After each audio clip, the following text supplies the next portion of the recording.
Bonjour à toutes et à tous. Déjà, merci d'être venus un dimanche pluvieux nous voir à Hypermonde. Merci beaucoup pour cette première édition. Pour nous, c'est très important que vous soyez là. J'ai la chance aujourd'hui d'être très bien accompagnée pour parler de robots dans les mangas. Et plus précisément de mecha, de cyborg et d'androïdes, qui sont trois formes particulières qu'on définira pendant cette table ronde. Et je suis accompagnée de trois invités exceptionnels, puisque j'ai avec moi Olivier Paquet, romancier spécialisé en imaginaire et en SF, dont vous trouverez les romans bien sûr à l'Espace Librairie. Son dernier roman, Les Machines Fantômes, est un carton, se passe en France et nous montre comment les intelligences artificielles peuvent interagir dans notre quotidien. C'est pas si flippant, mais par contre, c'est terriblement réaliste. Je vous conseille. Nous avons aussi Rémi Lopez, qui est un spécialiste des jeux vidéo au Japon, dont vous trouverez aussi les ouvrages sur les stands des libraires, parce que les choses sont bien faites. Et si vous aimez Akira, Ghost in the Shell ou encore Cowboy Bebop, c'est lui qu'il faudra aller voir en fin de table ronde. Et enfin, il me faudrait peut-être 3 jours pour faire la biographie de mon dernier invité. Mais c'est Jean-Pierre Dionnet qui est avec nous, qui est entre autres un des cofondateurs de Métal Hurlant avec Druyer et Moebius. Déjà, c'est pas mal, je trouve. Mais aussi une des personnes grâce à qui l'animation japonaise a atteint la France, à une époque où la presse parlait de japonaiserie. Il y a des gens qui y ont cru et qui nous ont proposé, pour moi, toute mon enfance, et je pense pour beaucoup d'entre vous, une grosse partie de notre culture. Donc Jean-Pierre Dionnet, qui est avec nous aujourd'hui. Bonjour et merci d'être là. On va commencer tout de suite avec une question somme toute basique. Quand je vous dis robot au Japon, vous pensez à qui, Olivier? Moi, c'est Astro, le petit robot. Parce que c'est pas le premier grand robot que j'ai vu. Hein. J'ai fait partie de la génération, je suis né en 73, donc je fais partie de la génération qui a regardé Goldorak. Mais moi, à mon époque, celui que je préférais, c'était Albator. Donc c'est pas Goldorak qui est mon truc préféré, mais Astro, je l'ai découvert plus tard. Et j'ai eu l'occasion, c'est formidable les archives YouTube, parce que de découvrir la naissance d'Astro dans le premier dessin animé réalisé par Tezuka en 51, je crois. Et la naissance d'Astro. Alors, je vais expliquer que Tezuka a fait beaucoup de mal à l'animation japonaise sur la qualité pour des raisons économiques. Il y a tout des tas de raisons. Mais la naissance d'Astro, c'est un moment extrêmement poétique. Il le refait après, c'est pas aussi bien. C'est fait sur la 5e de Beethoven. C'est un moment. Si vous retrouvez sur YouTube, il faut regarder ça. Il faut absolument le voir parce que vous découvrez l'amour de Tezuka pour son personnage, pour Astro. Et franchement, on est fan d'Astro rien qu'avec ça. Vraiment, franchement, plus Astro est un personnage fantastique quand on regarde dans Tezuka. Donc, je crois que le premier manga de Tezuka sur Astro, c'est 51. Donc 6 ans après la bombe atomique, il crée un robot qui a un cœur atomique. Bon, d'accord. Vous voyez, un dessinateur qui ose ça, à l'époque, c'est quand même fort. Qui ose créer de la technologie, etc. Donc c'est un personnage qui a vécu pendant longtemps, dans les années 80. Et on a les nouvelles générations de mangaka, notamment Naoki Urasawa, qui a fait une réinterprétation d'Astro dans Pluto, qui est une des histoires mythiques de la série. Et donc on voit cette réinterprétation par Tezuka est aussi un truc extraordinaire. Donc c'est pour ça que pour moi Astro constitue un nœud vraiment essentiel des robots, et j'ai toujours ça en tête quand je pense aux robots dans le manga. Et toi Jean-Pierre, du coup, quel est ton robot favori? Alors, je vais être forcé de faire 2 réponses. La première, c'est nous sommes en 58 et il y a un dessin animé japonais de cyborg. En fait, il y en a 2 qui ont été créés 2 ans avant, et c'est Cyborg 009. Et dans les salles pâtées, ils vont découper les 2 longs métrages pour faire un feuilleton qui passe dans les actualités pâtées éclair. C'est-à-dire que toutes les semaines, on va dans une salle pâtée et on voit un bout de Cyborg 009. Il arrive après Tezuka, mais moi je le découvre avant Tezuka. Et c'est absolument formidable. Et alors, pourquoi je dis, je suis forcé de faire deux réponses. C'est que Tezuka, je connaissais son fils Tezuka, qui fait des films expérimentaux, d'ailleurs j'en ai sorti certains, un peu preneur de tête, magnifique. Et en 92, tout seul, sans être invité, sans rien faire, Tezuka vient à Angoulême. On a de la chance, enfin Giro et moi, on a de la chance parce qu'on est les seuls à le connaître. On ne parle pas japonais, mais on était dans les librairies japonaises et autres, et on a acheté pour regarder les dessins. Et donc, on a Tezuka pour nous, quoi. Et Tezuka, il est totalement obsessionnel. Il cherche, ça sera réédité en 2000, après qu'il y ait une expo Tezuka autour de ces eaux-là. Il cherche désespérément un certain nombre de numéros de Cadet Revue de 1938-1939. On les trouve. Ça a été compliqué parce que c'est pas très recherché Cadet Revue. Et dedans, il y a le rayon mystérieux d'Alain Saint-Augan. Donc, le maître de Hergé, qu'il a un peu minimisé après, mais il lui doit beaucoup. Et il ouvre, et dedans, il y a à la fois Astro Boy, et il y a à la fois l'affiche de ce festival. Et je suis complètement sidéré. Et alors, je lui dis, traducteur avec les japonais, c'est compliqué. Parce qu'on a son traducteur qui fait attention à ne pas tout traduire pour ne pas vexer le japonais. Et quand il retraduit ce qu'il dit, on vous la bêtille un peu pour que vous, occidentaux, vous compreniez. Donc, on s'en sort comme ça et tout. Mais je lui dis, mais moi, on m'a toujours dit que vous aviez eu une influence disneyienne. Alors là, il se tourne vers moi, il dit, évidemment que non. Évidemment. La vexation, quoi. Que les Américains, je ne les ai jamais aimés. Je ne les aime pas. Et par contre, Saint-Augan, je ne sais pas comment je suis tombé dessus.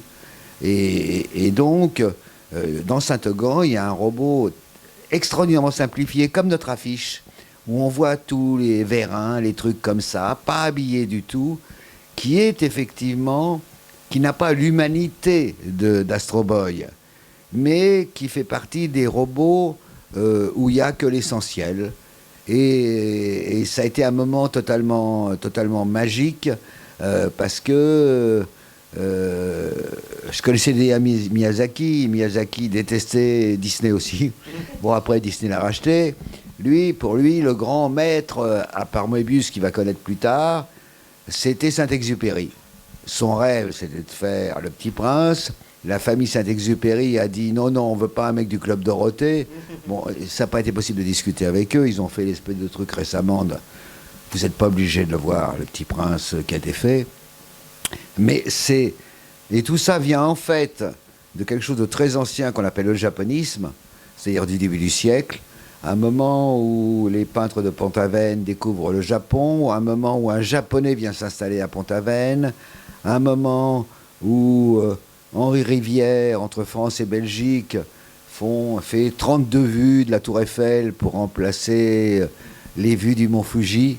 Donc, le Japon est éternellement reconnaissant. C'est vrai aussi de l'Afrique pour les arts nègres, comme on disait encore. C'est-à-dire que nous sommes pendant très très longtemps, ça sera vrai pour le jazz, ça sera vrai pour d'autres domaines, nous sommes le pays qui prend des arts populaires et dit ce sont des arts véritables. Et le lien qui s'est créé à ce moment-là avec le Japon va perdurer éternellement. Et ce qui est magnifique, c'est que ça commence, on va dire, vers 1880 et que ça n'a jamais cessé depuis. On sait à la consommation de manga en France qu'effectivement la culture japonaise fait vraiment partie de la culture de la jeunesse du pays, clairement. Alors, c'est aussi parce qu'on a une culture de la bande dessinée en France. Tout à fait, on est un pays de bande dessinée. Faut quand même pas l'oublier que dans les autres pays, que ce soit même, pourtant il y en a, mais en Italie ou Allemagne, le manga a une place plus importante même qu'en France, mais ils n'ont pas la même culture. On a un attrait ou un intérêt, donc faut pas négliger non plus l'apport de la bande dessinée franco-belge dans l'intérêt pour le manga d'une certaine manière. Clairement, c'est une narration. Alors les Italiens vous répondront que entre Gianni De Luca et 2 ou 3 autres maîtres où Pratt disait eux ce sont des grands dessinateurs, nous on est des grands raconteurs d'histoire. Et il en trouvait 2 comme ça tout de suite. Il disait eux c'est des grands dessinateurs, les Espagnols avaient 2 ou 3 types extraordinaires, les Anglais aussi. Dans chacun de ces pays, ce qui est marrant, c'est que l'approche du manga est passée par leur culture, effectivement, graphique locale. Moi, j'ai eu la chance d'aller chez Sony au moment où ils faisaient le premier Walkman. Eh bien, ils avaient des murs pleins d'images des Thunderbirds. Et donc, voilà, de Lady Penelope. Et le visuel qu'ils ont souhaité pour le premier, c'est du Lady Penelope. Donc, chaque pays a eu son angle comme ça. L'Amérique, ça a été une autre approche encore, au travers essentiellement de leur approche comic bookish, on va dire. Oui. Et chacun de nous avons pris un angle. Et ce qui est très marrant, c'est que chaque fois, le manga s'est révélé universel, parce qu'au Japon, il l'est. Et aussi, dans chacun de ces pays, l'ordre d'arrivée est différent et les trucs qui ont marqué sont différents. Donc voilà. Et c'est intéressant du coup de savoir quel est ton robot préféré, Rémi. Ben écoute, moi je vais aller un peu moins loin dans le temps. Et non, c'est pas du tout. Oui, non, c'est pas pour. Chaque génération a ses. Ah non, mais attends, oui, on va pas rester. Œuvres cultes, hein. Si on reste en 1872, ça y est, il y en a un qui est parti, là, voilà. Ça y est, voilà. Non, mais il y en a qui n'étaient pas nés, il faut dire, dans la salle. Donc. Je vais en sélectionner un, mais qui pas forcément pour lui individuellement, mais pour ce qu'il représente, c'est Gurren Lagann. C'est la démesure à la japonaise. C'est-à-dire, est-ce qu'on peut aller encore plus loin que ça dans le n'importe quoi ? Évidemment qu'on peut aller encore plus loin que ça, mais vous avez, là on en est qu'à l'épisode 2, en fait, et il y en a 26, et à la fin ils se foutent des galaxies sur la tronche. C'est un minimum, je veux dire. Entre robots. Et c'est ça que j'aime chez les Japonais, c'est-à-dire que à chaque fois qu'ils se lancent dans quelque chose, ils vont dans un jusque-boutisme assez exceptionnel. Bon, après, on les a taxés de violence, de tout ça, ou parfois même de faire des choses un peu trop, comment dirais-je, pas intellectuelles, mais un peu trop abstraites. Quand je pense au film de Mamoru Oshii, L'œuf de l'ange, des trucs comme ça, on va dire mais qu'est-ce que c'est, etc. Bah ouais, mais vous avez des auteurs aussi. Il y en a 2 ans avant, il faisait un Urusei Yatsura, c'est-à-dire Lamu, qui était très grand public, qui était tout ça, mais il y avait un auteur qui commençait à germer à l'intérieur. Il avait envie de faire un peu ce qu'il faisait, et il a fait quelque chose de très abstrait, c'était presque un suicide commercial, et il s'est remis derrière, on va dire, il a récupéré du succès où sa carrière a été sauvée avec Pat Labor quelques années plus tard. Bon. Mais pour en revenir au robot, que ça soit, alors il n'y a pas très longtemps, il y a quelques années, il y a une espèce de remake de Mazinger Z qui est sorti, et on a eu la chance de l'avoir dans quelques salles françaises. Tout à fait. Et j'ai trouvé ça absolument génial, avec des doublages français et tout. Bon, je l'ai vu en VO parce qu'il faut pas déconner, mais j'étais allé voir Mazinger Z avec une amie à moi, et on était presque à se rouler par terre de rire quand on voit carrément un robot qui émerge du mont Fuji, qui s'ouvre comme ça, et se dire non mais n'importe qui ferait ça, on dirait mais c'est n'importe quoi, avec une espèce de comment dirait d'élitisme, de mépris même. Oui, de mépris, voilà, mais c'est vraiment ça n'a pas. Non, c'est les Japonais. C'est les Japonais, donc c'est bon, ils peuvent. Ça passe plus facilement quand ça vient d'un autre pays. Parce qu'ils nous ont habitués à cette espèce de jusqu'au boutisme qui se voit dans le mecha évidemment, avec donc les Mazinger Z et des trucs comme ça, mais même avec des trucs un peu différents qui ont été faits dans les années 90, avec Evangelion et ce genre de choses. Quand on voit la fin d'Evangelion, alors pas on va essayer de pas trop spoiler. Quelle fin aussi. Les épisodes 25 et 26 qui ont été diffusés étaient un peu particuliers parce qu'ils n'avaient plus de budget, ils n'avaient plus l'envie, et c'était un peu un doigt fait aux fans qui réclamaient absolument monts et merveilles. Donc ça marche pas ça au Japon, tu peux pas pleurer quand t'es fan pour avoir, s'ils veulent pas le faire, ils le font pas. C'est pas Netflix qui du coup va dire vite je rachète et je fais une nouvelle saison. Bon, ils ont quand même, après Hideaki Anno a quand même refait une fin qui ressemblait vraiment à une fin quoi, qui est sortie au cinéma, mais c'était dingue, mais il y a l'arbre de la Kabbale qui apparaît, la terre qui se fluidifie pendant qu'il y a une chanson pop qui passe derrière, complètement hors de propos. Oui, sans substance, c'est pas forcément facile de comprendre ce qui se passe d'ailleurs. Ouais, mais évidemment, même avec, on a encore des forums qui en sont à 2000 pages d'explications et de débats. Il y aura des exégèses, il y aura tout là-dessus. Qu'est-ce que machin a voulu dire par ceci, par cela, avec la dernière phrase de l'animé, c'est je me sens pas bien, ou un truc comme ça. Bah oui, effectivement, les gens quand ils voient ça, ils voient les crédits défiler derrière, bon bah c'est particulier quoi. Mais on a des visions d'auteur, on a des trucs comme ça. C'est pas juste pour vendre des jouets quand on fait des trucs de robots. Même si Evangelion par exemple, ça a été, pour pas trop digresser, ça a été pris dans cette espèce de folie consumériste du milieu des années 90. Hideaki Anno avait fait un film avant Evangelion qui s'appelait Otaku no Video, je crois, qui est un espèce de docu-fiction sur le consumérisme chez les otaku, et un peu en pied de nez derrière, sans le vouloir, il a fait une œuvre qui a plus de 3000 produits dérivés, un truc comme ça, dont les plus invraisemblables, ça existe forcément, et il a des trucs à dire quand même, donc il avait fait ces 2 épisodes. Ce qui rapporte encore à la Gainax, c'est les pachinko Evangelion. Pachinko, c'est les sortes de machines à jouer un peu particulières au Japon. Et ça continue de faire rapporter de l'argent. Et du coup, et la chanteuse dont tu parlais, elle se trouve dans énormément de choses. C'est Hikaru Utada. Et Hikaru Utada, qui a dans la plus célèbre chanson que vous trouvez sur YouTube demain matin, vous l'écoutez une fois, c'est ce que j'appelle un tube, parce que vous l'oublierez jamais. Ça s'appelait Sakura Drops, qui était un début d'animé. Et la J-pop, c'est comme la K-pop. Généralement, passé 20 ans, on vous met à la poubelle, on trouve des nouveaux. Mais Hikaru Utada, elle est toujours là. Et elle est là depuis 30 ans. Et quand tu parlais des Japonais qui respectent rien, ils se respectent même pas entre eux. Je me souviens de Mamoru Oshii, quand j'ai mis pas mal de sous, en fait, je l'ai produit dans Avalon. Il ne sait pas dessiner. Si on lui met un dessin, il fait un rond. Et il n'aimait pas beaucoup. Il avait adapté donc Shiro. Oui. Masabune Shiro. Bon, après, Ghost in the Shell arrive, tout ça, etc.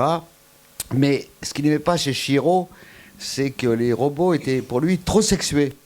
Ah ouais, lui, clairement. il voulait faire disparaître l'idée d'hommes et de femmes dans ces robots qui éventuellement étaient masqués puis on voyait après. Et Shiro n'était pas content. Mais ça, c'est un truc très japonais. Actuellement, beaucoup de séries que vous pouvez voir, des choses dont on parle actuellement, elles sont faites assez joliment, assez proprement sur Netflix, mais généralement un peu trop jolies, un peu trop moyennes. Le plus gros scandale, c'est Blame, qui est une série gothique ahurissante qui fait très peur. Et quand vous voyez là, vous vous dites, c'est pas du gothique, ça fait pas peur. Mais il reste quelque chose, il reste toujours quelque chose. C'est le système même du Japon, parce qu'il s'échange les équipes. Mais par exemple, un type qui a fait les plus beaux décors de Ghost in the Shell, il avait fait aussi les plus beaux décors de Miyazaki. Et puis à un moment, il a fait quelques très beaux décors pour Feu Satoshi Kon. C'est-à-dire qu'il était le roi des paysages fixes, où on faisait rentrer la caméra sans les faire bouger.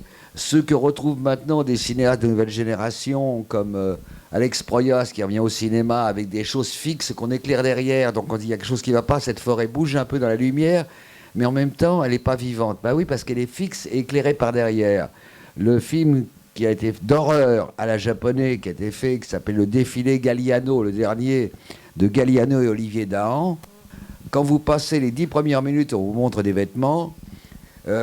C'est un mélange de manga d'horreur à la Junji Ito, Oui, totalement. et d'expérimental avec justement des images fixes qui se mettent à bouger. C'est ce que fait le jeune Bertrand Mandico maintenant.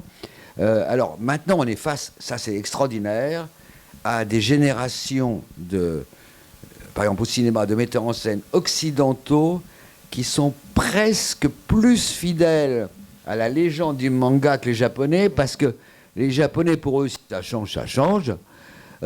Pour un Américain, quand Guillermo del Toro fait Pacific Rim, où il n'y a pas vraiment d'histoire, faut le reconnaître. Mais c'est quand même très bon. Voilà, il dit, mais il est content parce qu'il est arrivé à le faire.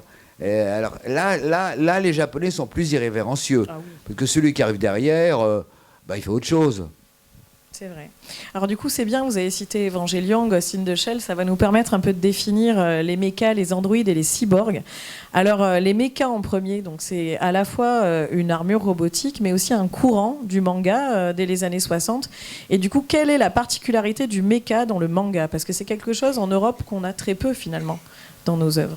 Moi, je me demande, parce que c'est une période de la bande dessinée japonaise qu'on n'a pas eu intégralement, je me demande si une des sources, en tout cas pour certains, c'est pas tout simplement le 6 ou 7e Godzilla, ils en font un par à une époque, avec Mecha Godzilla, Tout à fait. qui est quand même, boum, il arrive. Alors, je me souviens que c'est dans un manga de je ne sais pas qui, car je ne lisais pas japonais, que j'ai vu pour la première fois dans la tête du mecha, par un œil, une frêle jeune fille toute maigre, qui en fin de compte était la pilote du mecha. Alors, c'est un auteur que j'ai oublié, j'avais demandé à plein de japonais, ils m'ont dit on voit ce que c'est, mais on voit plus qui c'est, il n'a pas été réédité, ah zut. Donc après, on va s'habituer à savoir que dans le mecha, il y a souvent une personne humaine qui dirige, ça va évoluer avec le temps. Même si le premier Giganto Roboto, c'était Tsujin Voilà. 28, où la commande est extérieure, puisque c'est un gamin qui a une télécommande. C'est ça, c'est un robot télécommandé, lui. Ah oui, il y a ça. Mais il y a cet aspect immensité. Enfin, le mecha, il est impressionnant. Et c'est souvent une arme de guerre aussi. On a pas mal de mangas de mecha qui sont des mangas de combat, en fait. Le meilleur mecha que j'ai vu récemment, il est français, hein, c'est le dernier Atlas. Ah oui, carrément. Ah, très bon. Il y a un formidable, les 3 volumes de Fred Blanchard et des autres. Ils ont fait un mecha de l'armée française qui a pas servi à grand chose pendant la guerre d'Algérie. Voilà. Parce que la guerre d'Algérie c'est fini après que le modèle 1 soit cassé et que le deuxième n'a pas servi puisque le général de Gaulle a fait la paix. Alors la guerre d'Algérie c'est vraiment une toile de fond. Hein. Certains des mecs C'est me pas le disaient, thème de la BD. voilà, Voilà. c'est pas le thème. Le thème c'est qu'on retrouve ce dernier Atlas puisqu'il y en avait 3 et il marche encore. Finalement, c'est comme Tetsuji 28, puisque ça, c'était exactement. censé être une arme du Japon pour renverser la vapeur et qui a été bombardée. L'usine a été bombardée, on n'a pas pu l'utiliser et il est après. C'est un motif fréquent qu'on trouve, ça, c'est la technologie perdue, ou c'est un truc qu'on n'a pas, et c'est pas forcément que dans les robots, c'est-à-dire Space Battleship Yamato dans les années 70, c'est l'ancêtre du vaisseau Yamato qui a vraiment existé pendant la Seconde Guerre mondiale et avec lequel les Japonais sont partis en mission suicide défendre Okinawa alors qu'ils savaient qu'ils n'allaient pas revenir et qu'ils y allaient plus ou moins pour l'honneur, quoi. Mais c'est une façon aussi des Japonais de se réapproprier l'histoire, de se dire oui mais cette fois-ci on va y arriver. C'est-à-dire cette fois-ci on va se réapproprier notamment la technologie, et Godzilla c'est un peu ça aussi. C'est-à-dire il y a un truc abominable qui va naître d'une mauvaise utilisation de la technologie, donc les bombes nucléaires et choses du genre. Il y a un trauma à régler. Et voilà, il y a un trauma à régler. Godzilla va être réveillé avec tous les essais nucléaires, et c'est à la fin du premier film, c'est professeur Serizawa, je crois, il trouve, c'est un scientifique, il trouve une technologie qui va permettre de vaincre Godzilla, c'est-à-dire que voilà, la technologie bien utilisée par les Japonais a vaincu la technologie mal utilisée par les Américains. Sous-entendu les Américains. Voilà, sous-entendu. Mais Vas-y. ouais, il y a quand même un détail, parce que ce soit Mazinger, Goldorak, ce sont des robots étrangers, puisque Mazinger, c'est censé être Ils arrivent Rhodes, ça vient de Rhodes, etc. L'histoire de Mazinger, c'est quand même formidable. C'est-à-dire qu'on a une expédition archéologique qui va sur l'île de Rhodes, qui découvre un robot qui ne fonctionne pas. Mais si on lui ajoute le japonium, donc qui vient du mont Fuji, ça fonctionne, etc. C'est absolument fascinant. Et c'est cette idée de la technologie étrangère, mais avec du japonais dedans. Du japonais dedans. Bon, Actarus dans Goldorak est étranger, mais enfin, il vit sur Terre, etc. Donc il y a cette idée de mix, c'est vraiment lié effectivement à l'histoire du Japon qui a intégré des technologies étrangères et qui les a retransformées, qui les a intégrées pour se les approprier.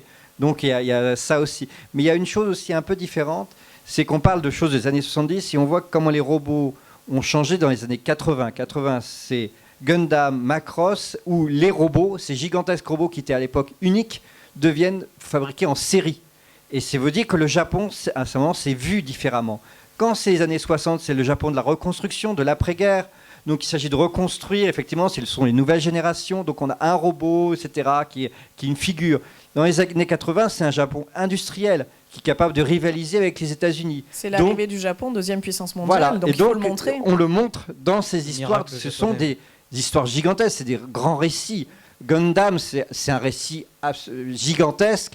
On parle de l'humanité et de tout. Vraiment, Macross, c'est pareil. On a des extrêmement gros c'est très ambitieux comme récit de l'humanité. Donc, Et le changement comment dirais-je, d'esthétique entre les robots des années 70 et les robots des années 80, c'est-à-dire dans les robots des années 70 à la Go Nagai, ce genre de trucs, ils sont très colorés, très bariolés, pensés évidemment pour des jouets pour les enfants, etc. Mais le public avançant en âge, évidemment, on ne pouvait pas leur vendre la même chose dans les années 80, et le fait d'avoir, à partir de 1979-80, des robots un peu plus qui ressemblent un peu plus à des tanks, qui sont un peu plus carrés, un peu plus militaires, bah plutôt, l'enfant jouait avec des jouets, le jeune ado maintenant va commencer à construire des maquettes, faire des trucs un peu plus carrés et les exposer dans une vitrine. Donc ça explique aussi un petit peu le basculement d'esthétique entre les robots des années 70 et des années 80. Oui, toi, alors, la partie que je voulais faire, c'est... Je me souviens d'être allé chez notre ami le créateur d'Albator un jour, et il me dit, alors ma grande influence, il dit, j'ai Julien Duvivier. Alors, bon, j'ai mis longtemps à comprendre que c'était Julien Duvivier, et que le film là, c'était Marianne de ma jeunesse. Parce que cette espèce de romantisme fou du type qui court après les daims en culotte de peau, et qui les rattrape, et qui les emmène à Madeleine-Sologne, qui vit sur une île. Et alors ce romantisme-là, qui est arrivé au Japon, celui-là, il revient de très très loin. Parce qu'on dit toujours, bon, les robots, alors je ne parle pas de là, mais ce qu'on vous a dit hier, ce qu'on vous dira tout à l'heure et tout, on va vous dire, ça commence avec Frankenstein. Ok, d'accord, ok. La vérité, c'est que pour beaucoup, ça commence avec une pièce de théâtre impossible à monter aujourd'hui, tellement le dialogue est volontairement empoulé, qui s'appelle L'Ève future de Villiers-les-Ladans, où il y a donc une femme androïde très belle, qui va être lue par Théa von Arbou et qu'on va retrouver dans Métropolis, et qui ensuite va avoir des descendants, donc alors, soit androïde, c'est-à-dire ayant une apparence humaine avec des seins, généralement pas de sexe, on est au Japon, mais des seins, ou cyborg, donc ayant éventuellement une partie d'organes humains. Et après, il y a une filiation, moi j'ai un faible pour ce que faisait Nicolet dans Métal, hein, ces dames de fer qui arrachaient les bras et les jambes, vers une filiation très particulière qui va faire qu'on va voir apparaître cette chose sublime qui était la petite nana dans son tas d'ordures, qui retrouve sa tête et des gunmeux, qu'on va voir apparaître plus vicieux. J'ai failli faire le film avec Kirk Kong, et puis James Cameron a bloqué les droits pour ne pas le faire. Et l'autre que j'adorais, là aussi, il a bloqué les droits puisqu'il l'avait déjà copié, donc il a préféré acheter. C'était une petite jeune fille de tous les jours tout à fait normale, c'était L'Arbre Ultime, dont on découvrait qu'en réalité, cette petite gamine qui avait des problèmes de cœur au lycée était l'arme absolue. Mais il avait totalement oublié. Et là, il y a une espèce d'étrange rapport avec des otaku, avec le sexe. Pour eux, le sexe, c'est non seulement virtuel, mais c'est même inimaginable. Hein. Je me souviens du documentaire de Jean-Jacques Benex, qui était formidable. Et moi, j'avais vu dans les chutes qu'il n'avait pas mis, ça m'avait fait chier. Il y avait un truc qui dit, ça fait trop gag. Il y avait un otaku à l'époque où après les otakus sont mis à sortir des endroits pour otaku, dans les lieux, à Shinjuku, ils étaient dans la rue et tout. Mais il parlait d'un otaku de la première génération qui n'était jamais sorti de chez lui et était dans une barre d'immeuble. Alors, il s'était écrit à l'encre son adresse pour ne pas la perdre. Au Japon, c'est très difficile de trouver une adresse déjà. Oui, ça c'est horrible. Et il a plu. Et il n'a pas retrouvé son adresse. Mais la sexualisation, puis la désexualisation des mangas correspondait aussi à une évolution du personnage féminin, sachant que le public féminin japonais classique il y a 10 ou 20 ans, c'était... les filles lisaient essentiellement des histoires d'hommes très efféminés. Voilà, c'était ça qui leur plaisait le plus. Les garçons, par contre, étant fascinés par le mystère du sexe et aussi par la peur, bon... Découvrir que la jeune fille qu'on a emmenée sur la plage et qui en a offert un kebab, est en fin de compte capable, tout d'un coup, si on la réveille, de détruire 12 avions, 14 tanks, et puis après de dire « Oh, tu m'as lâché la main, reprends dans ta main, allons voir comme le soleil est beau là-bas. » Et ça, pourquoi ? Parce que, on ne l'a pas dit, mais c'est le plus général, c'est qu'il y a des mangas pour tout au Japon. Pour Oui. les mecs qui ne s'intéressent qu'au football, qu'à la menuiserie, qu'à la pornographie la plus vulgaire, mais en ayant très peu de sexe. À ce moment-là, vous voyez des barnards partout. Tout le monde lisait des mangas et maintenant les lit sur le téléphone. J'allais dire une personne ou deux. Avant, c'était 2 sur 3. Maintenant, comme il y a les jeux vidéo, on va dire que c'est 1 sur 3. Mais ils sont tous là-dessus fixés. Et il y a des milliers de mangas qu'on ne voit pas ici parce qu'on n'en a pas l'usage. Hein. Moi, j'ai un copain qui a acheté, là, avec une fondation, le terrain où il y a eu le film avec Kevin Costner, Field of Dreams. Il est en train de faire la fondation et il m'avait posé la question parce qu'il avait déjà récupéré énormément de mangas japonais sur le baseball. Mais il en a trouvé que 20 ou 30. Alors je me suis hâté de lui en indiquer qu'à 5 autres. Mais je lui ai dit, si tu creuses un peu, à mon avis, il y en a 300. Parce que Facile, c'était un sport américain qui a été accepté au Japon. Et à ce moment-là, il y a un Japonais qui a foutu la pilère des Américains. Donc dès lors, c'est plus un sport américain. C'est un sport où ce petit Japonais a pulvérisé l'Américain. Non, quand vous ouvrez la porte de l'animé, du manga, du jeu vidéo, il faut aussi ouvrir celle de la J-pop, bien sûr, parce qu'il y a des connexions entre tout ça. Il faut dériver un peu, parce qu'à ce moment-là, il y a une influence sur la Corée, et vous avez des choses qui vont apparaître. Alors c'est très marrant de voir que des choses de Chine ont été raffinées au Japon et sont reconverties en Corée. Et reviennent en parfois- Chine, parfois. Et, Reviennent en Chine. et de Sur des Corée, succès en Chine. où la K-pop maintenant a Voilà. triomphé totalement, C'est clair. liquidant la Hong Kong pop, il n'y avait pas de pop chinois, c'était Hong Kong pop. Tout ça fait le circuit avec des pays ennemis qui se détestent toujours autant, mais qui en même temps collaborent très fréquemment. C'est très étrange, parce que le plus grand metteur en scène, les plus grands metteurs en scène de Shanghai ont fini par tourner en Corée. Hein, je pense à King Hu. Donc il y a toujours eu ce... Alors, après, la guerre entre Corée et Japon, c'est pas un cadeau, puisque toutes les C'est Coréennes très sont considérées difficile comme des comme, femmes de histoire. confort. Vous voyez ce que je veux dire on pardonne pas, et puis avec le temps, ce qu'ont fait les Japonais aux Américains, en les envahissant autrement, eh ben les Coréens vont le faire avec la K-pop au Japon et en Chine. C'est le soft power, ça se fait C'est différemment. ça. C'est-à-dire, on n'a pas le droit de faire des armes de guerre. On va d'abord vous faire des voitures. On va vous faire des trucs pour étendre les oreilles. Et je me souviens d'un grand fabricant, genre Samsung ou je sais plus quoi, d'un grand fabricant coréen, on est vers 1992-13, que j'ai pris pour le fou de la semaine, mais ça, c'est souvent, je me trompe là-dessus. Parce qu'il était un peu excité, moi je le suis, donc je suis aussi le fou de la semaine. Il me dit, en fait, on fait actuellement les meilleurs appareils pour lire des vidéos. Là, on prépare un nouveau truc qui n'était pas le DVD. Il y avait un truc intermédiaire qui pouvait tout lire et tout, puis qu'ils n'ont pas mis dans le commerce, que les Chinois ont fait aussi. Ça coûtait l'équivalent de $500 avec l'écran, tout, etc. Bon, on ne gagnait rien, ils ne l'ont pas fait. Toujours est-il que ce type-là me dit, bah maintenant qu'on est les rois du lecteur de cassette, on va faire les films pour mettre dedans. Et c'est comme ça qu'ils ont lancé leur cinéma. Il y a constamment... ils sont les premiers. Alors c'est là que les Cameron, tout ça, ont fait la même chose après. Ils sont constamment à se dire, le cinéma provoque des inventions, ou la bande dessinée. Ces inventions, quand elles arrivent, il faut être le premier à les capter. Et généralement, ils les récupèrent et ils les captent. Généralement, ils se font doubler par des mecs plus jeunes.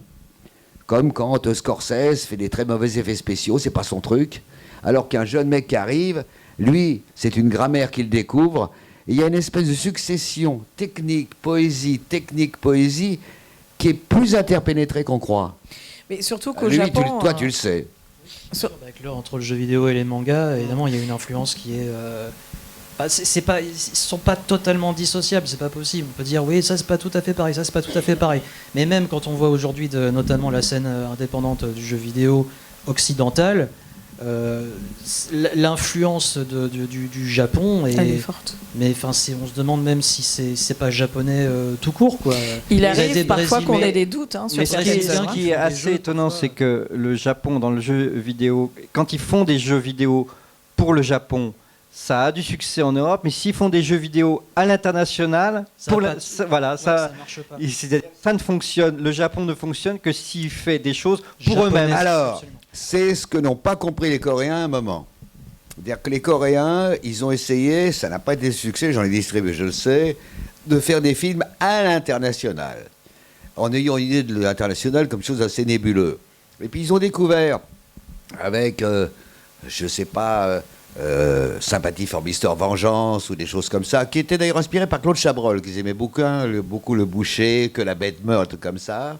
Ils ont découvert que, je ne sais pas, L'Arc, ce film sidérant, il est mort de manière terrible parce qu'on l'a accusé d'harcèlement sexuel, c'était faux, mais comment s'appelait ce metteur en scène? Kim Ki-duk. Ils ont dit que Kim Ki-duk, il faisait un truc sur un village de pêcheurs, où c'était en gros un type qui essayait de séduire une nana qui était au bord de l'eau, il avait un arc pour pêcher le poisson, qui était également son seul violon avec une corde. Bon. On est quand même dans le très très particulier. C'est minimaliste. Ce film a très très bien marché à l'international. Alors, à ce moment-là, les Coréens ont compris qu'on pouvait aller du très particulier à l'international, mais que ce n'était pas la peine d'essayer de faire du best-seller mondial, que ça marchait jamais, que c'était une science américaine qui, d'ailleurs, en grosse partie, s'est perdue jusqu'au retour des mecs en collant, comme je dis toujours. Oui, le retour des films Marvel a redonné le blockbuster mondial. Mais il y aura toujours des Paul Thomas Anderson et Wes Anderson qui prouveront le contraire. Tout à fait. Mais ce qui m'a le plus fasciné dans mes séjours au Japon, que vous continuez de faire et je ne fais plus, c'était de voir, par exemple, dans la rue, quand se déversent à peu près 5 millions de gens le soir dans la gare de Shinjuku, de voir la mode des jeunes filles. Parce que j'avais quand même... je me souviens à l'époque, il y avait la boutique Barbie. On pouvait s'habiller en vraie Barbie. Et c'était de la marque Barbie. Ça n'a pas duré longtemps, mais j'ai vu des Barbies. J'ai vu des centaines de Barbies.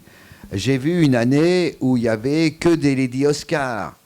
J'ai vu les 2 ans où elles étaient habillées pour aller au ski, avec des phares de ski, et limite Iroquois. Et puis, le temps que j'en parle à un copain, il y allait, disant, en ce moment, elles sont totalement gothiques, dark, avec généralement la moitié du visage. Mais le temps que moi j'y retourne, ça fait longtemps que c'était plus gothique, dark. Alors, c'est un peu comme le punk. Toutes ces tribus ont des survivants, qu'on voit dans des bars le soir, de chaque époque.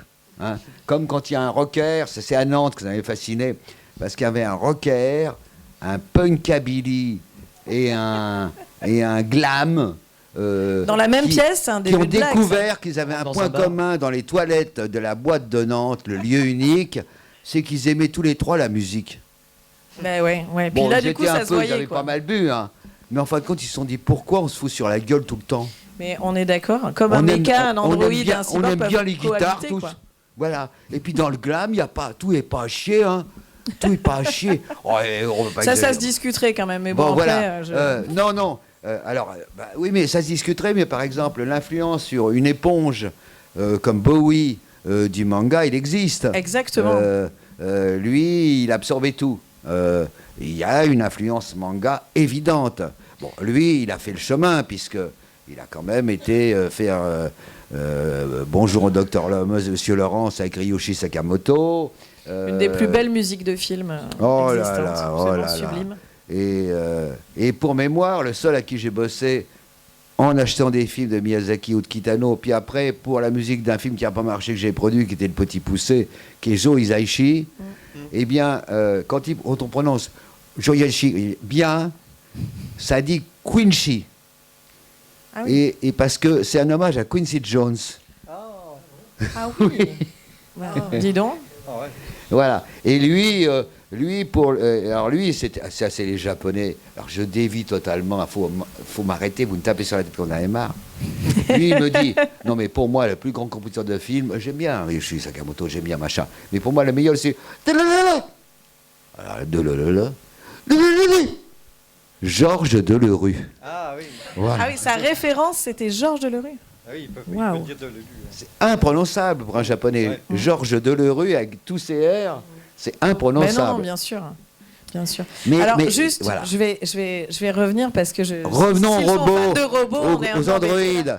aux Mais alors du cyborgs. coup, c'est pas mal parce que tu as donné la différence entre les cyborgs et les androïdes. Donc cyborg, cybernetic organism, c'est de l'organique et du robotique mélangés dans le même organisme. Et l'androïde, par contre, c'est le robot qui est intégralement une machine mais qui ressemble à un être humain. Et ça donne lieu évidemment à des tas d'histoires puisque quand un robot ressemble à un être humain, en bon occidentaux que nous sommes, on a les jetons. C'est ce qu'on appelle la vallée de l'étrange. Par contre, les Japonais, eux, ça leur pose pas de problème en fait. Ils font volontairement des robots qui nous ressemblent.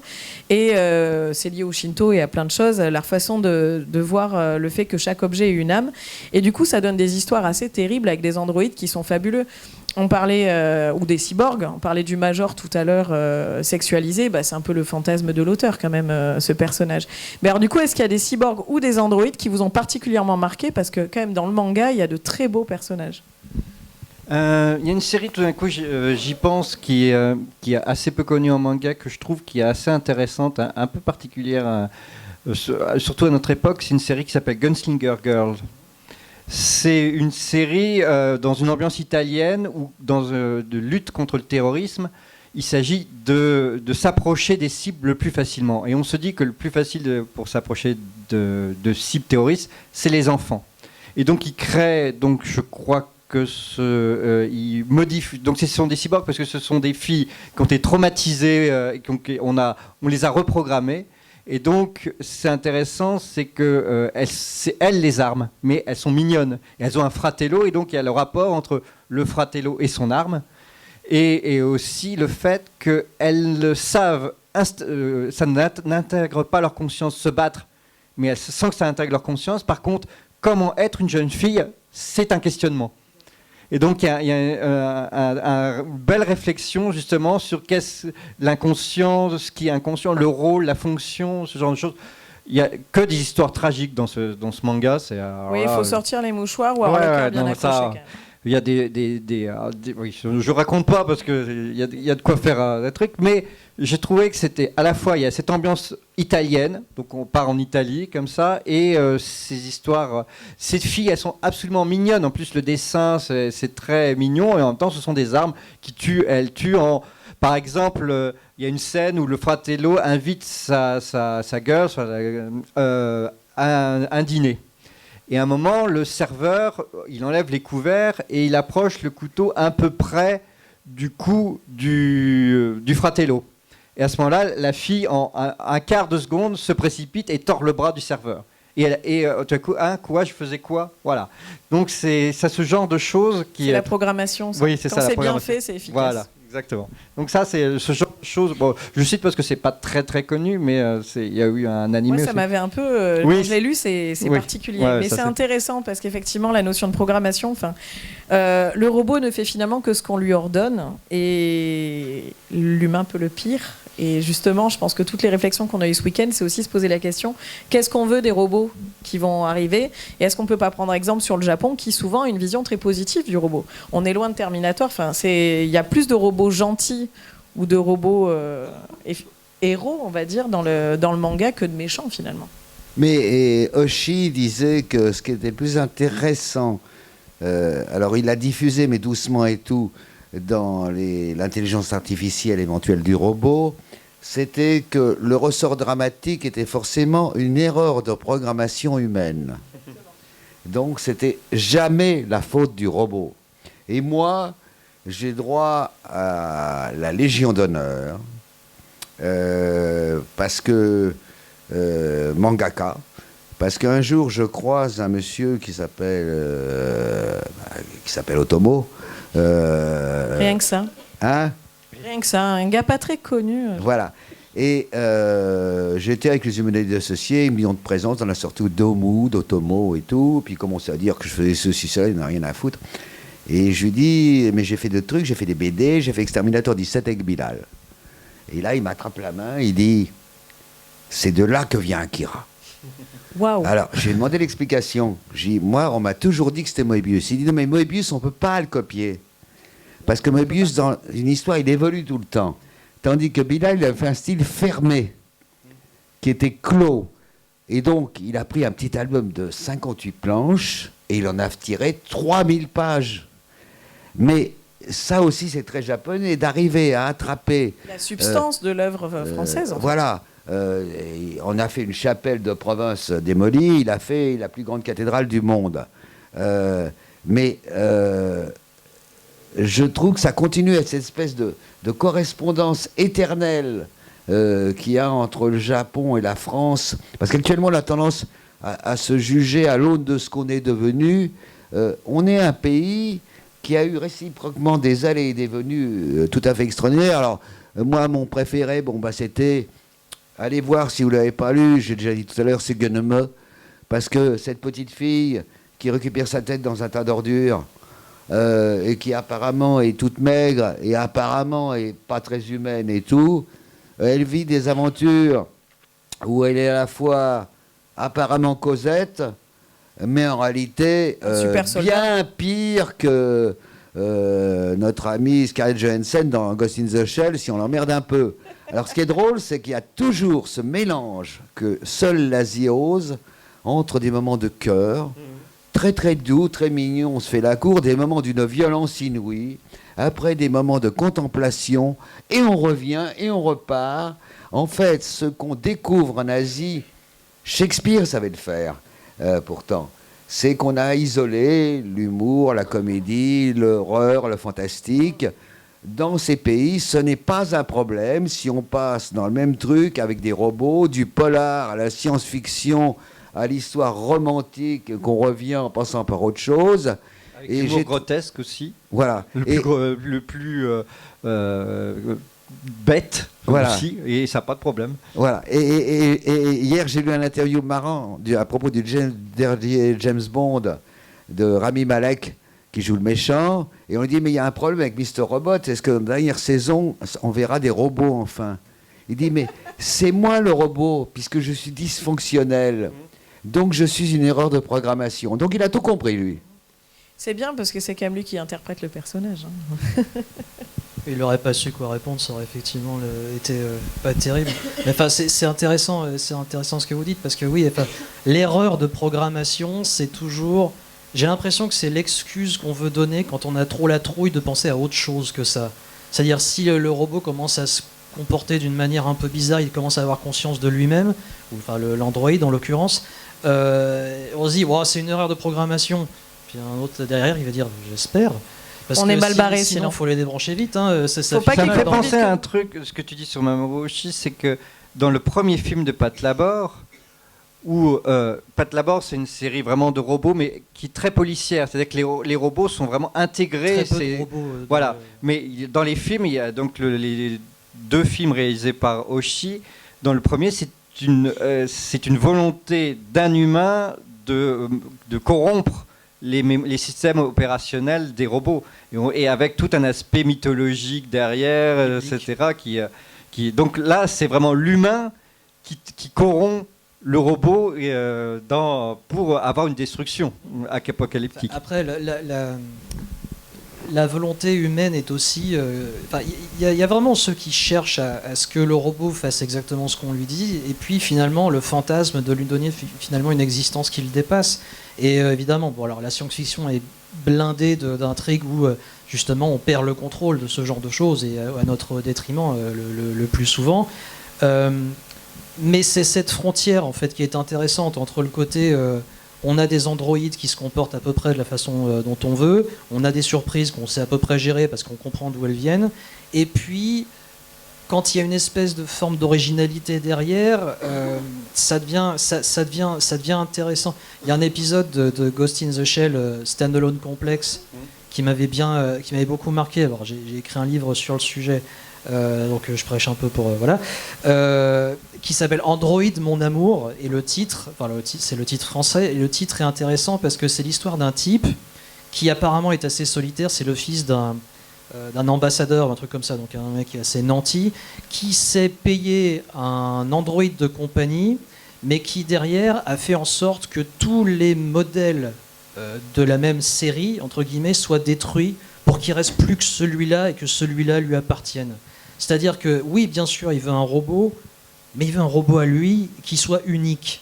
Et cette espèce d'ambiguïté, elle est marrante. Et en fait, il la programme de manière. Alors, le fils de l'ambassadeur, on découvre que c'est un grand fan de Godard, et il programme l'androïde pour qu'elle lui réponde les phrases de, je crois, c'est à bout de souffle.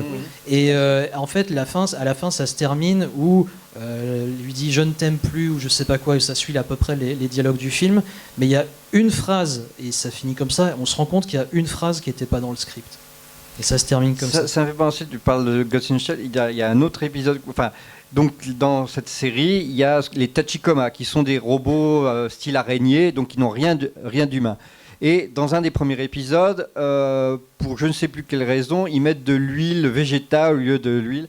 Et comme ce sont des robots qui sont tous liés avec la même conscience, ça en transforme un et ça a des conséquences sur tous les autres. Ce qui vient qu'à un moment, ces robots se disent « Ah, mais on est en train d'acquérir une conscience individuelle ».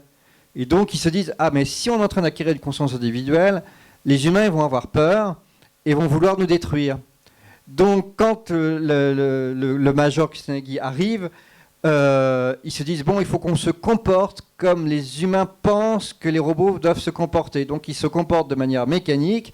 Ils répondent de manière mécanique à Kusanagi qui passe. Et Kusanagi quitte la pièce et elle dit « tout, bon, les robots, sans déconner, il faut les détruire. » Donc, mais sur un truc très simple qui est comique, ça dit des choses sur la conscience, sur le rapport du robot à l'homme, etc. Et la peur du robot. Dans le manga, d'ailleurs, cette séquence, je pense que c'est ce qui a inspiré cet épisode. Ça va plus loin parce qu'il se pose carrément la question « Mais alors, on pourrait peut-être détruire l'espèce humaine ?» Et finalement, ils se disent oh, mais ça passe juste à ça, quoi. Mais c'est vrai, quand vous évoquiez le shintoïsme, l'âme des objets, en Asie, on est très différent de notre culture, à la fois catholique ou protestante, et en même temps anglo-saxonne. Bon, je pense aux Prométhéens. Forcément qu'on va finir le foie déchiré parce qu'on a voulu imiter Dieu. Ce n'est pas le même problème pour les Asiatiques. Moi, le fait qu'un jour, il y ait des androïdes plus intelligents que nous qui prennent notre place, je dirais que ce n'est pas mon problème. Parce que ce qui est marrant, c'est que j'ai vu des gens, ça m'avait frappé. Je me souviens d'un sportif de haut niveau. Il avait un cœur artificiel, il avait un genou artificiel, il avait 2 doigts qui étaient remplacés par une petite plaque parce qu'il avait fait beaucoup de full contact en plus. Et il disait, je suis complètement contre les robots. Je dis, mais mon pote, t'en es un, toi.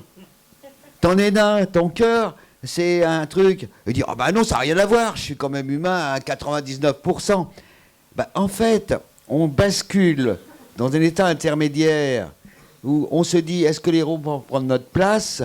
Mais si demain, je demande à monsieur là et à monsieur là, si je vous transfère dans un corps qui sera à peu près le même, que je réussis à faire un transfert cérébral à peu près correct et que je vous rajoute 1000 ans de vie, voilà, vous signez. Vous signez. Ne serait-ce qu'une bonne colonne vertébrale déjà. Si je veux être boîte de canigou, non. Alors, on va manger. Mais si on me laisse des bras, des jambes, des yeux, mieux. Des oreilles, mieux. C'est le principe de l'homme augmenté, c'est-à-dire si on te rajoute juste une augmentation des meilleurs réflexes, une meilleure vue, une résistance à la douleur, peu de gens vont dire non. Mais cela dit, dans le manga, le fait que le corps humain soit transformé pose plus de problèmes que le robot. Le cyborg pose plus de problèmes que le robot. Parce que qu'est-ce qui reste d'humain quand il se pose plus souvent la question. Alors, on l'a vu dans le réel, ce coureur incroyable qui a battu tout le monde à la course avec ses jambes en fer et qui a fini par tuer sa femme. L'humain a du mal à accepter son augmentation. Moi, je pense que le robot, qui est peut-être déjà... Moi, j'ai eu le petit chien de compagnie blanc, Sonny, là. On ne pouvait pas s'en débarrasser, mais j'adorais ça. Bon, après, j'ai repris un vrai chat, c'est différent. Mais il joue avec une souris robot, alors on va arrêter. Bon, ok. Mais en fait, c'est marrant que je fais partie d'une génération qui a jamais eu peur des robots. On trouvait, en gros, que celui de Planète Interdite était plutôt sympa, puis on savait que c'était pas lui le méchant. On avait appris avec... celui de 2000 ans est quand même moins sympa. Ouais, mais on avait pris surtout celui qui nous a le plus marqué. Voilà, je parle des quasi-centenaires, des grabataires dont je fais partie désormais. Quand on a vu le jour où la Terre s'arrêta, on a vu que c'était, en fait, c'était pas lui le méchant. Donc, il y a eu on est dans les années 50. L'apparence ne veut rien dire, voilà.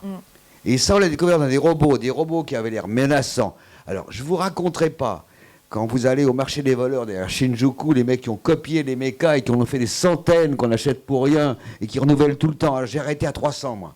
Parce que c'est pas possible. Parce que l'homme limace avec ses ailes de papillon, je l'ai ramené, j'en avais des tables entières. Mais ils ont fait toutes les variations possibles. Et en fin de compte, on se dit, de quoi a-t-on peur, là ? Je crois qu'on a peur pour rien. Je trouve que la limitation de l'humain, c'est qu'on est c'est peut-être pour ça qu'on est efficace et qu'on a des fauteuils rouges et tout. On a une vue moyenne, une oreille moyenne, on a un pouce opposable, on sent pas grand-chose, on voit pas derrière nous. Et avec ça, évidemment, on y va dans le mur. C'est un peu nous les robots. On a des sens tellement diminués on n'a qu'à cocher A ou B. Ce qui nous fait peur dans le cyborg, dans le robot, dans la prolongation, c'est peut-être une ouverture supplémentaire des sens par rapport au cosmique. Parce que quand on parle des illuminations, moi je parle des mecs qui ont été illuminés. Ceux que je connais le plus, ils ont été illuminés 20 minutes dans leur vie. Oui, et c'est déjà pas mal. C'est déjà énorme. Alors justement, en parlant de minutes, on n'en a plus beaucoup. Je suis navrée parce qu'on a commencé en retard. Et on a totalement dévié, ça c'est ma faute, ouais. Il voulait parler sérieusement. Alors, je suis désolée parce que du coup, on n'aura pas 1 heure tout à fait, mais c'est pas très très grave. Par contre, si vous avez des questions, on peut peut-être prendre 1 ou 2 questions avant de vous laisser quand même. Sauf si vous n'avez pas de questions, dans ce cas-là, on va laisser la place au suivant. Devant toi, Thierry.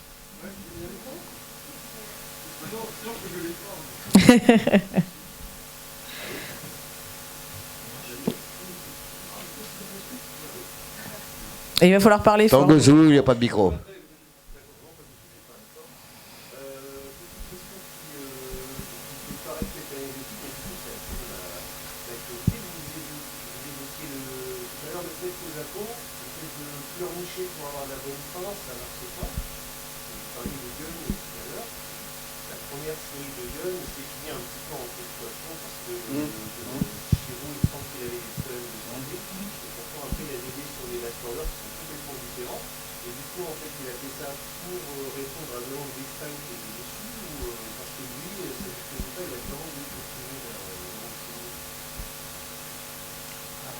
Alors, les mystères, Kodansha, Kadokawa Shoten et tout ça, de changement d'équipe, d'évolution de série, je pense à Parasite qui vit une post-existence catastrophique, parce que l'auteur d'origine n'est pas venu et que le suivant a repris.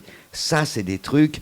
Moi, je sais que ce qui m'a le plus marqué, c'est le dessinateur étienne Igor, quand il est allé faire du manga. Alors, il y en a plein, des Français qui sont allés faire du manga. Il y a Baru, il y a Bebdeum, il y a tout ça. Bon, ils sont revenus parce qu'ils n'y arrivaient pas. Mais Igor, le jour où il est arrivé, on lui a dit, c'est très simple, tu viens d'arriver, alors repose-toi 10 minutes, et après, tu nous fais 10 pages. Et le lendemain matin, le mec est venu voir chez les 10 pages, il a dit, ça va, pour demain, tu fais 10 pages. Et pour demain, tu fais 10 pages. Et comme disait Mamoru Oshii, Miyazaki est le mec le plus merveilleux du monde, mais c'est un esclavagiste.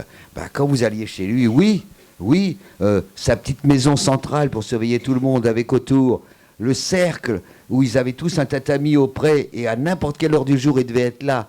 Et plus loin, les maisons de ceux qui avaient le droit d'amener leurs femmes, qui avaient donc plus de 10 ans de maison et elles pouvaient venir que 2 jours par semaine. Ça, c'est le monde merveilleux du manga. Moi, j'ai vu Satoshi Kon dépérir parce qu'il voulait tout faire. J'ai vu des trucs. J'ai vu des types abandonner une série, on l'a continué sans eux. Du coup, on n'a pas la réponse exacte pour ce mangaka, mais on peut, quand on connaît la façon dont on travaille dans le manga, on n'est pas étonné que les gars, au bout d'un moment, ils lâchent ou ils accélèrent la fin parce qu'ils en peuvent plus ou qu'ils passent à autre chose. Voilà. Et la série continue malgré eux. Et des fois, ils reprennent plus tard. Ou sinon, ils essayent d'être dans les revues, parce que c'est en prépulgation, des revues où ils sont mensuels. Voilà. Où là, ils peuvent se permettre plus de choses. Mais on n'est pas du tout dans le robot. Mais ça commence là et ça continue l'an prochain. Un des dessinateurs les plus pervers du Japon, mais il n'est jamais allé vers le robot, c'est dommage. Il est en train d'être publié intégralement, c'est Junji Ito. Oui. Vous regardez le dessin, les filles sont tellement jolies, les garçons tellement charmants, sauf que les filles se transforment en des trucs incroyables, et que les garçons se transforment en escargots baveurs. Et moi, comme je parlais pas japonais, j'ai commencé par voir « Oh, elle est jolie la fille de l'école, oh, il est joli le garçon de l'école ». À la fin de l'histoire, mais on est par terre. C'est un peu comme Mario, qui est très panique, mais ça se voit. Junji Ito, c'est joli comme... oui, comme un journal qui s'appelait Jeune et Jolie, ou pour le journal pour les adolescentes qui s'appelait 15 ans. Sauf que ça, on arrive ça a à été des retraduit là en abîmes français, donc ceux qui veulent découvrir, par contre, âme sensible s'abstenir. Pour Junji Voilà. Ito, c'est quand même très très dur. Alors, Junji Ito, il y a Jean-Pierre, je 4 suis volumes par an. désolée. Mais On va tant pis, devoir c'est ma faute, on a dévié. Alors, ne vous inquiétez pas, si vous voulez continuer à parler avec nous, nous allons être là-haut, les auteurs vont dédicacer, et merci d'être venus si nombreux nous écouter.